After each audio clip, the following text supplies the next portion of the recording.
in your life, as an intelligent human being, have the capacity to realize that there is something within you that is beyond the brain and beyond the body. So as we go through our daily lives with this vulnerable body and this vulnerable brain, because when the body goes, the brain goes too, because the brain itself, the organ, can't live without the body.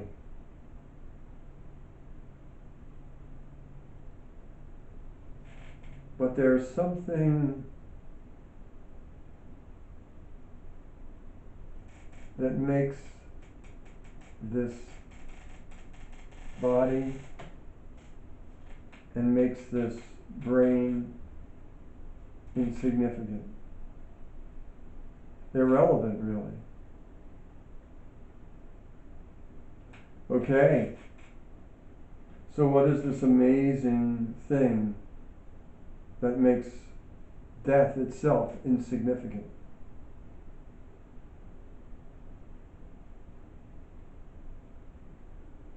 Now, when we refer to ourselves, we point to the body and we say me, and we point to the body. Or when we say I think, we point to our head and we say I think such and such. But the fact is, that's just a choice. It's a matter of choosing where you place your identity. So you can choose to place your identity as this body, this brain with all of its thinking. You can choose to place your identity in the personal history,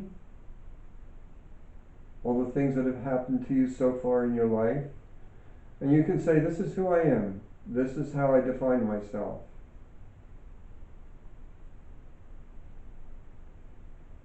But what is this amazing realization that makes the body and the brain and the personal history insignificant?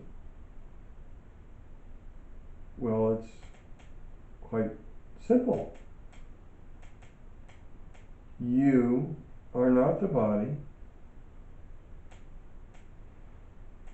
You are not the brain. But you are something deeper. So the choice, am I going to identify myself with my body and my brain and my personal history? Or am I going to identify myself with this mysterious presence that I can't really see, I can't really describe to anybody, but I can feel it.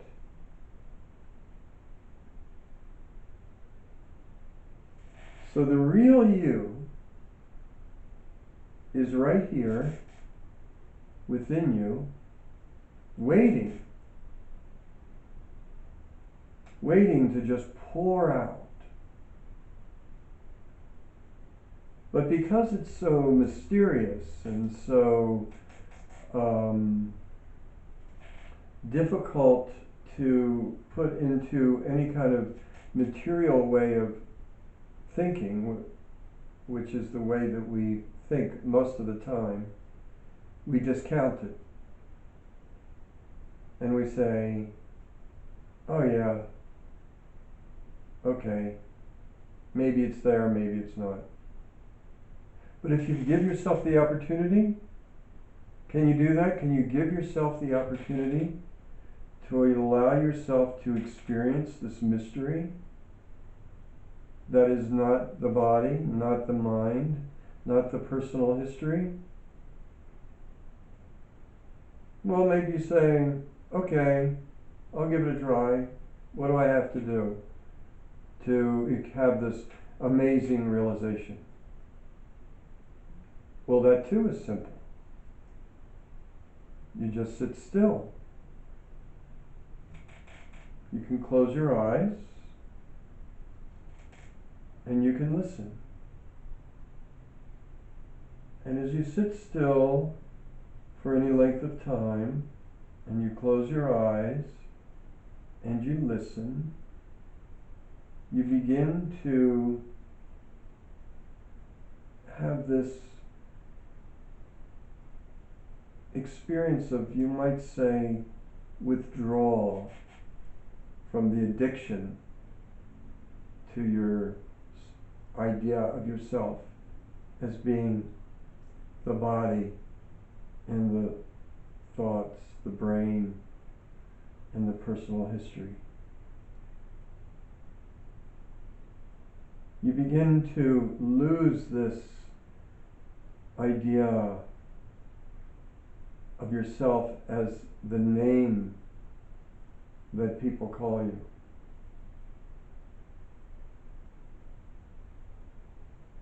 And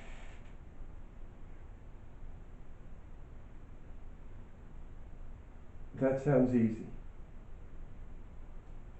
But what happens is, when we first sit down and allow ourselves to sit still and to open up into this experience, then the brain, or we might say the ego, resists.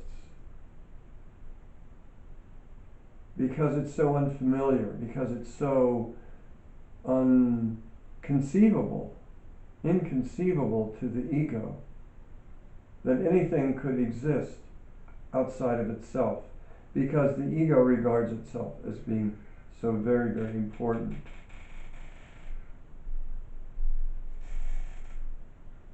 So the brain will resist, but you recognize the fact that your brain is resisting.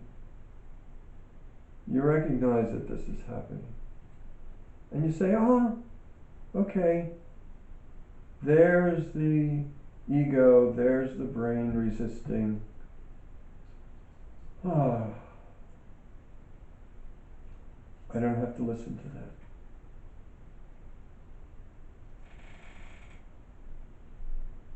Now you can call this whole process meditation. Sounds like meditation. Feels like meditation. But you don't have to call it meditation.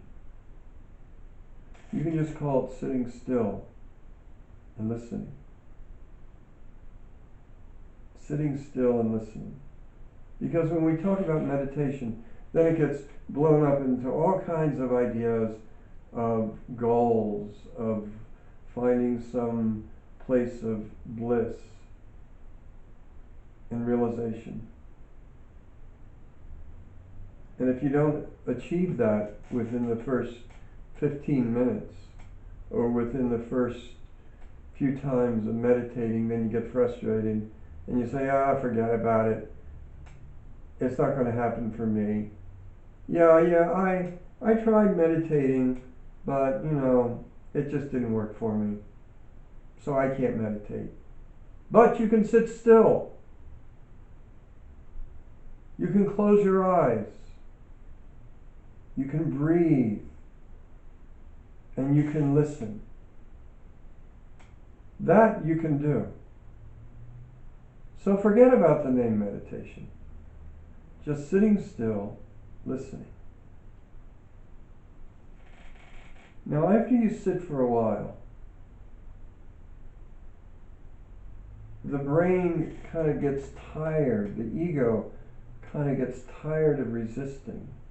And then there's a little crack that opens up.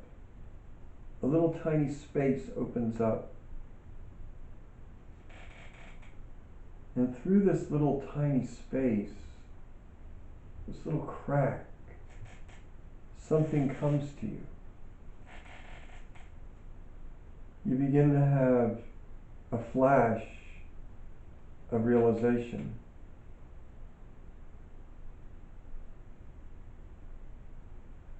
And when you get it, you want to keep it. You say, oh my God, that was great.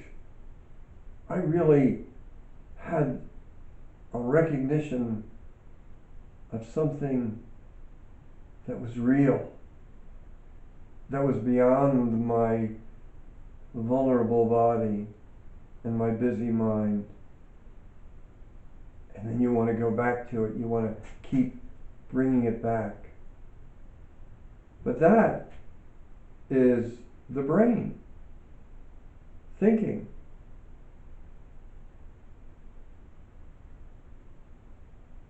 So sitting still, listening a little bit today,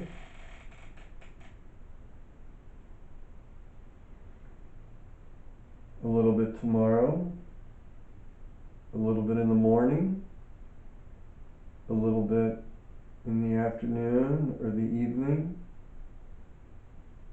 maybe for 10 minutes, maybe for 15 minutes after a week or so, maybe after another few weeks, you're able to just sit quietly for a half hour. And then the longer you sit, the more those cracks appear, and the more the idea of yourself as the body and the brain, that identification begins to dissipate, begins to become a smaller part of your experience. And the realization of what is coming through that crack becomes more real.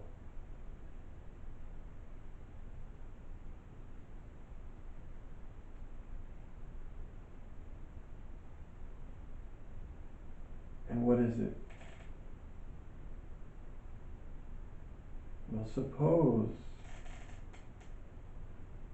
it is eternity. Suppose it is the knowledge of eternity, of endlessness, that is shining through that crack.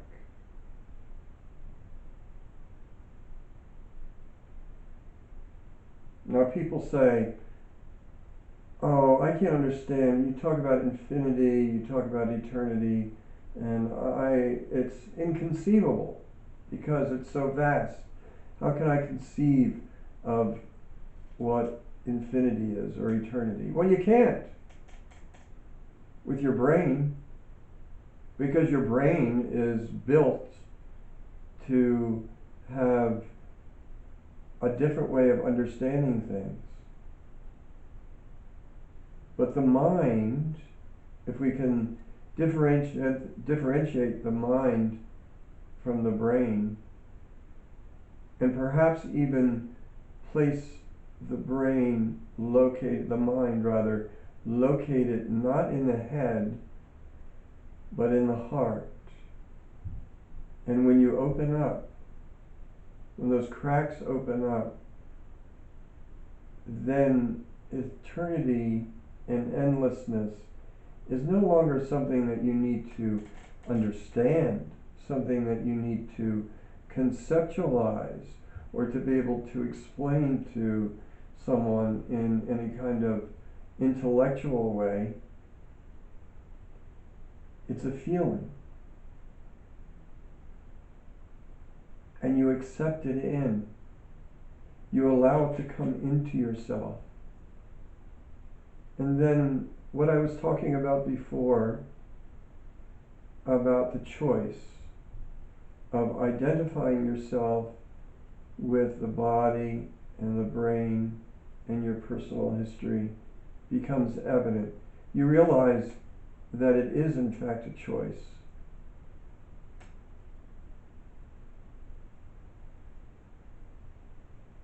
But when you realize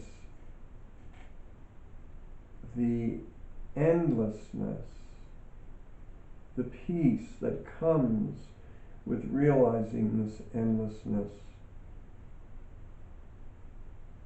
then it's really no longer a choice. Because you know what is true at that point. You know that this eternal experience that you're feeling is reality. It's that which exists outside of time, outside of intellect, and it is what the word Om means. Now maybe you've been to a yoga class, or you've been to a kirtan, or you've just heard that sound,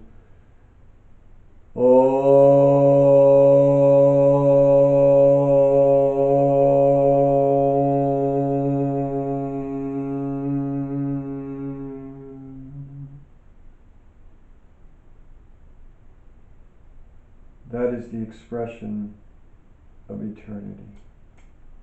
That's the expression of the mystery. That's the expression of the endlessness that you are. It's the word or the sound that comes closest in a visceral way of telling you who you are.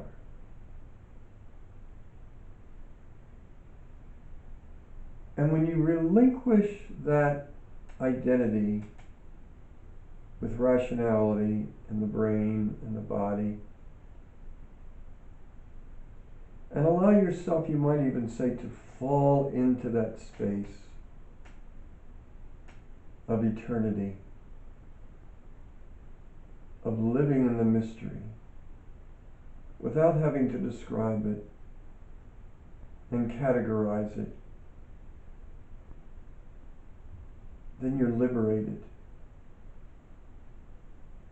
You are free. And death and pianos falling down from the third floor toward you no longer have any meaning. There's no longer any fear. Because this experience, this openness, is beyond life and death.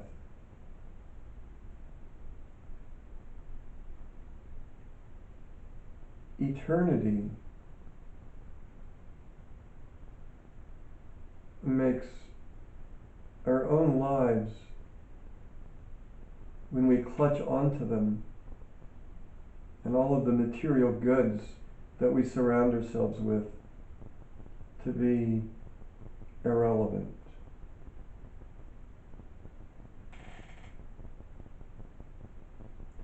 But you have to take the time. You have to take the time to allow yourself to be quiet and to feel this, and to open yourself up to it, and to know that that's coming home to who you really are. And then all of these ideas about how difficult life is, how vulnerable life is, how scary death is, and how hard it is to sit still and meditate, those things just fall away. And then, and I really mean this, then it's easy. we think that everything has to be difficult, but it's not. It's easy. It's easy to sit still and be quiet. It's easy to allow yourself to accept the gift of this light of eternity that is shining through the cracks in your thoughts. And then your identity is with the endlessness. And anything can happen. Anything can happen, and nothing will disturb you.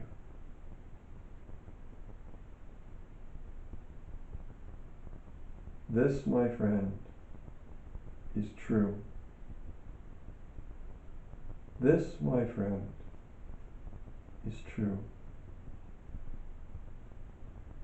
But the question is, do you have the courage to allow yourself to be still and allow yourself to come to this place of opening and identifying with this eternal experience of truth?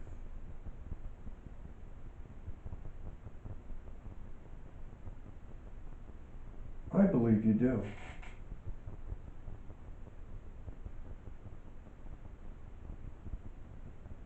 And if I believe you do, maybe you too can believe that.